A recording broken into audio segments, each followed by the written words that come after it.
In Ephesians, Paul is writing to the followers in Ephesus. He writes in chapter 2, verse 1 through 5. He says, "As for you, you were dead in your transgressions and sins, in which you used to live when you followed the ways of this world and of the ruler of the kingdom of the air, the spirit who is now at work in those who are disobedient. All of us also lived among them at one time, gratifying the cravings of our flesh and following its desires and thoughts. Like the rest, we were by nature deserving of wrath.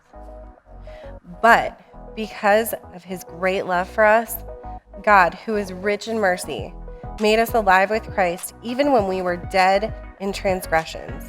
And it is by grace you have been saved." As we go through this hard time, it's easy for us to get caught up in our emotions, our anger, our sadness, our grief. It's easy to be frustrated with the world around us, be frustrated about stores closing, our offices making us work from home, schools closing, people not understanding your feelings.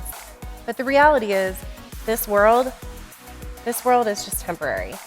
And while we started of this world, God created us to be with him and created us in his image.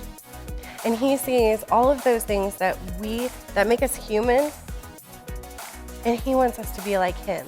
And him, rich in his mercy, forgives us for all of our transgressions, all of our lacking in faith, and all of our doubts.